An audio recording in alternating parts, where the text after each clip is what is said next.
Henesis Kabanatang 7. At sinabi ng Panginoon kay Noe, "Lumulan ka at ang iyong buong sambahayan sa sasakyan, sapagkat ikaw ay aking nakitang matuwid sa harap ko sa panahong ito. Sa bawat malinis na hayop ay kukuha ka ng tig-7, ng lalaki at ng kanyang babae. At sa mga hayop na hindi malinis ay 2, ng lalaki at ng kanyang babae. Gayon din naman sa mga ibon sa himpapawid, tig-7, ng lalaki at ng babae, upang ingatang binhing buhay sa ibabaw ng buong lupa. Sapagkat 7 araw pa at pauulanan ko na ang ibabaw ng lupa ng 40 araw at 40 gabi, at aking lilipulin ang lahat na may buhay na aking nilikha sa balat ng lupa." At ginawa ni Noe ayon sa lahat na iniutos sa kanya ng Panginoon. At may 600 taon si Noe nang ang baha ng tubig ay dumagsa sa ibabaw ng lupa. At lumulan sa sakyan si Noe at ang kanyang mga anak, at ang kanyang asawa, at ang mga asawa ng kanyang mga anak, dahil sa tubig ng baha. Sa mga hayop na malinis, at sa mga hayop na hindi malinis, at sa mga ibon at sa bawat umuusad sa ibabaw ng lupa, ay 22 dumating kay Noe sa sasakyan, na lalaki at babae ayon sa inuutos ng Diyos kay Noe. At nangyari na pagkaraan ng 7 araw, na ang tubig ng baha ay umapaw sa babaw ng lupa. Sa 600 taon ng buhay ni Noe, na ang 2 buwan, sa 17 araw ng buwan, ng araw ding yaon, ay nangasira ang lahat ng bukal ng lubhang kalaliman.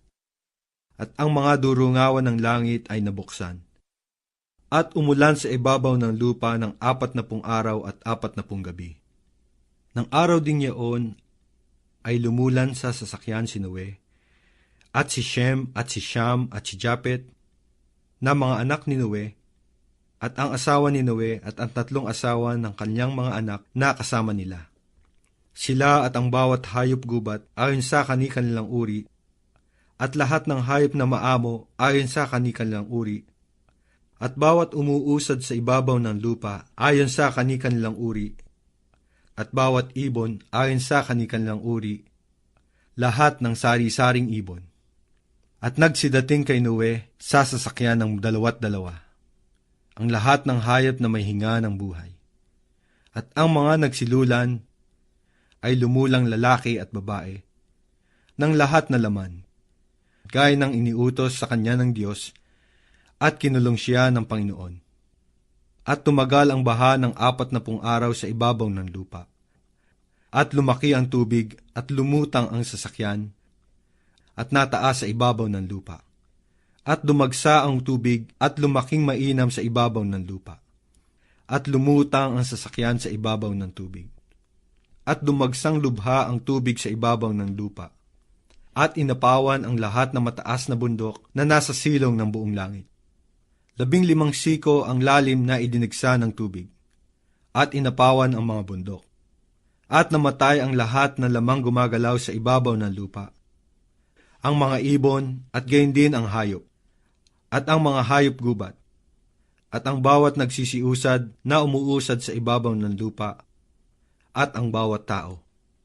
Ang bawat may hinga ng diwa ng buhay sa kanilang ilong.